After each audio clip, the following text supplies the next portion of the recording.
James Mangold was all too happy to throw legendary composer John Williams under the bus when it came to Indiana Jones and the reshoots, which we now know were almost certainly true. That's right, hashtag Doomcock was right. And now, this movie looks to anger not only the legendary composer, but in fact, all of us in the audience as we go to see something that was not worth the trouble in the first place. We're going to chat about it.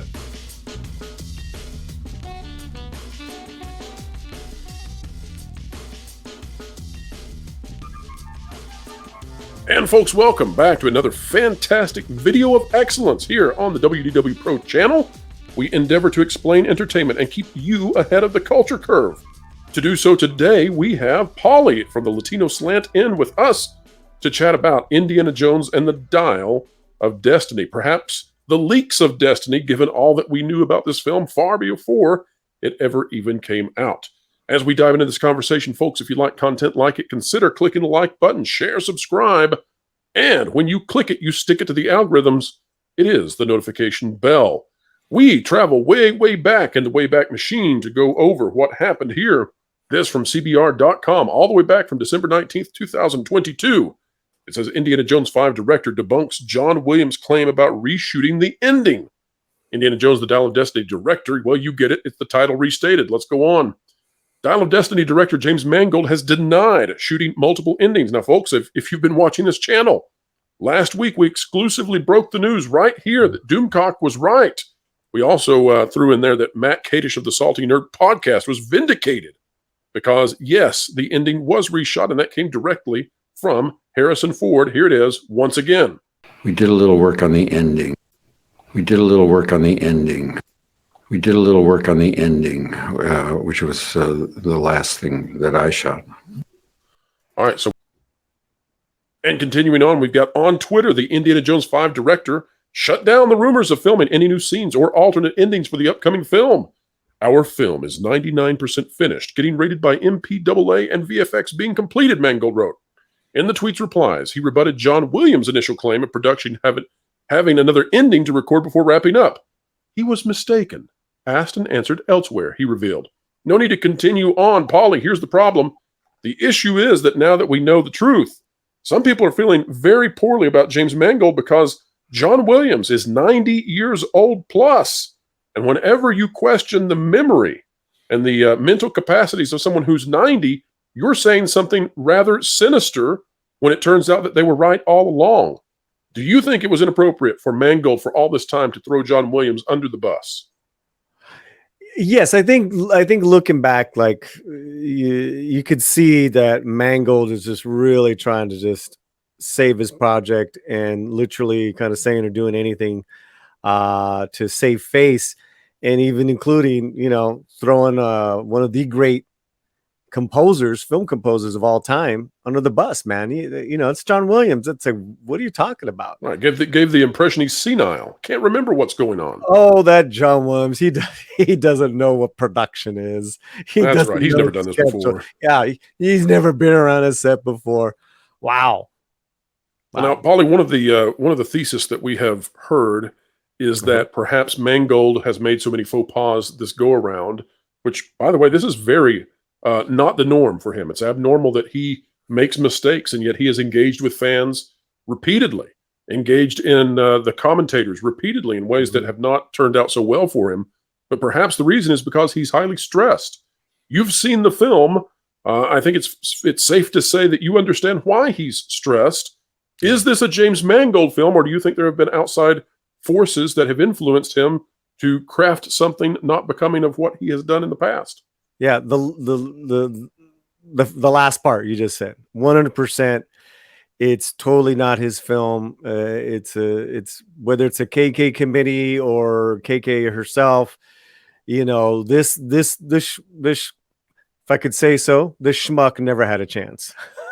Absolutely. Now, Holly, you and I have chatted off screen about whether or not this film is actually going to anger people. Now, there are very few films that legitimately anger an audience, and especially at scale. I can think of a few. Folks out there can think of them. Star Wars movies have fallen into that category. There have been some others. You believe that this is a movie that will actually upset people, that people will walk out of the theater unhappy and displeased. Walk us through why without fully spoiling what happens in this film. Without fully spoiling, I'll just give you my experiences. You know, as a kid that loved Indiana and Raiders when I was 11, it was the greatest thing I ever seen. It's still one of the greatest movies ever made. Movie period ever made is Raiders. That I was like, what did I just see? What did I just watch? Without spoilers, it was not an Indiana Jones film. Now, as I sat with it a few days after the fact, because I saw this weeks ago at this time, you know, that we're doing this video. It's been weeks. The days after seeing the movie, I started getting angry. I was like, you know what? This is not right.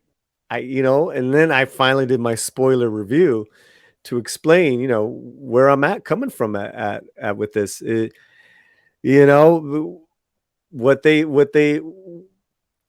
so hard for me not to spoil, but just know that they think they're treating the legend of Indiana Jones correctly, and it couldn't be more incorrect.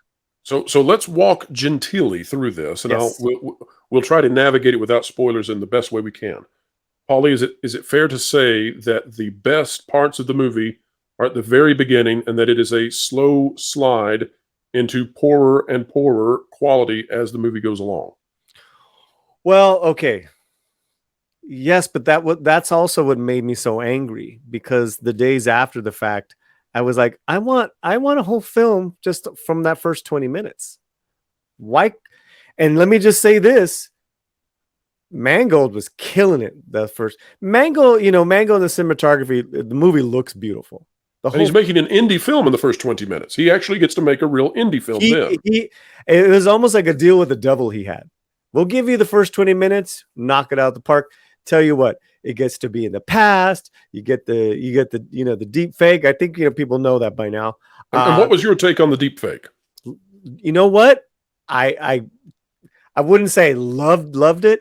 I had no problem with it because it was so entertaining. Those first 20, 30 minutes. It was so exciting. It was indie being indie, and it was incredible. It was incredible. I'm not going to take that away from them. The problem is there's 2 more hours of this film left. And I'm not exaggerating that it's a different film. So let's talk ending. Yeah. Let's talk ending without spoiling the ending. Sure. What I have said about this film, and folks, I have not yet seen it. I will see it on the premiere day, and then I'll be giving a live review of it. Probably at midnight. We're working on that one, getting the logistics figured out. We'll have more information later this week about it. But my understanding is that the ending is perhaps the perfect metaphor for what we have seen out of this girl boss trope in Hollywood. In other words, it is the perfect comeuppance of the girl boss defeating the heroes that we have loved and their inappropriate or floundering masculinity. Paulie, is that really what's going to stick in the craw of people who come out of this, or is it just an entire package? Or is this sort of the ice cream, the icing on the cupcake that makes people say, I can't handle this anymore? I couldn't handle it.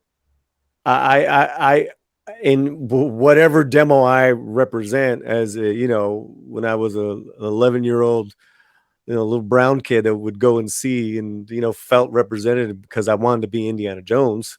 I like the hat, by the way. Yes. It's my blue indie hat, cowboy hat. But, we all wanted to be Indiana Jones. We all wanted that hat and that whip. It's unreal what they did to this character in the name of, being that girl boss. I'm trying to tread lightly here without doing the spoiler, but it was completely unbelievable, done by an unlikable character for an unthinkable, stupid, lame, possible ending of the film.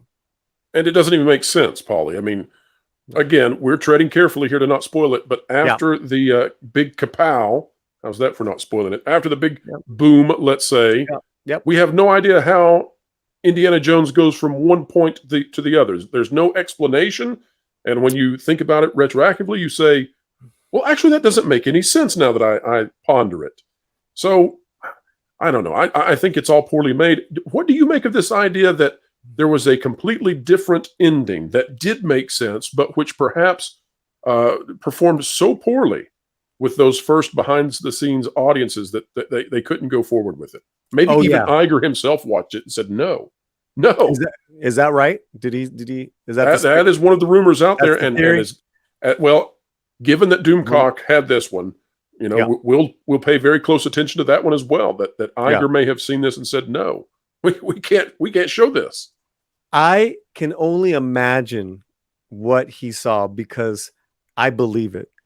I believe what he saw was worse than this. Was a complete destruction and death of Indiana Jones. Well, we can spoil that one, Polly, because it's not in the movie, right? But the original ending we were told about was that she would take over the mantle and do all the things that Indy did, and we would see sort of a montage of that. And you would see Indy die. And and you could see, you can actually see where that cut is.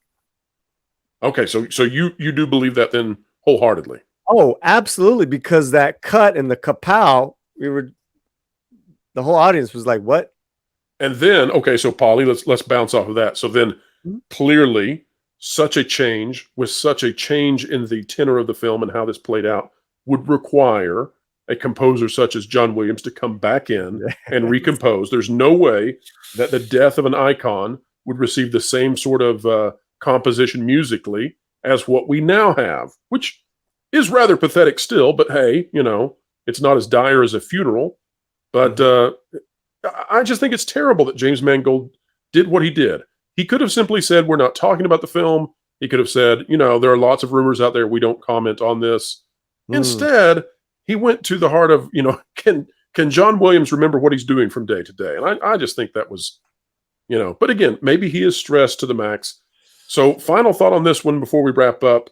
Paulie, is this the end of the girl boss? Do you think that this will make audiences angry enough that we have seen the end of this trope that has been around since 2016, 2015, etc., and maybe we're moving on now? I hope so. I hope so. Because they have examples in Hollywood where it works. A female lead where it works, who's a hero, Alita Battle Angel, to the countless ones that didn't work. Right. And what do you think is the difference? How do we differentiate between those two types? What works and what doesn't? Okay. Great question. Follows the hero's journey. Suffering and loss.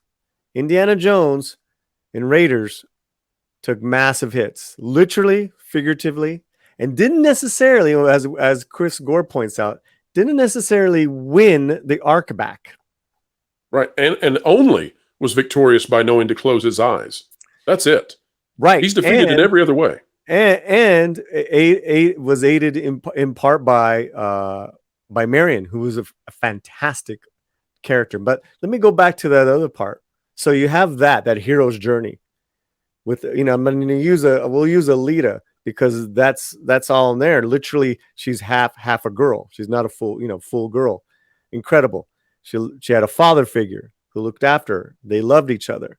There was no putting down, no deconstruction, condescension, snobbery attitudes towards men, against men.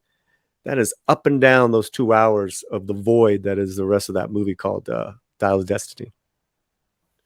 Do you think that this film is so bad that it damages the legacy of James Mangold? Mangold, probably not as a director, and I think it's me more on KK and the legacy of Indiana Jones, because you know the thing is that he's not the only director that's had problems with KK. He just wasn't fired, and you know he can go on and do other things. No one wants to go back and work with KK, work with Marvel for obvious reasons, right? So. He's a director. He can maybe, you know, get away with it. but he's got to not. I think the legacy. I think I think him in the fans. That's another story. You know, he if he's that busy, that stretched, I don't know what he was doing on Twitter, and I don't know why. You know, to go after someone like a Kadish, it just makes no sense to me when you're this creative director working on one of the most, you know, one of our greatest heroes of the last, you know, 50 years, that you're on Twitter, period. And, Ollie, one of the ways that this has been described to me is it's like watching 20 to 25 minutes of a Spielberg Indiana Jones film, followed by 30 minutes of a Logan-esque Mangold film, and then perhaps the entire rest of the film feels very Kathleen Kennedy. Is that, as you look back, is that sort of how this thing shifts, moving from place to place? Well, and I'm going to see this again too, right? Just because I'm sorry. I know, but this is I'm gonna do it for the film, for you know, for you guys and for the channel. That is really good point, you know, because that Logan, that next 20 minutes after that first part is so depressing, you know. And then you have the con that Helena Shaw puts on, you know, for her to do what she's got to do, she's got to con him. Right. Absolutely crazy, man. Yeah. That's yeah.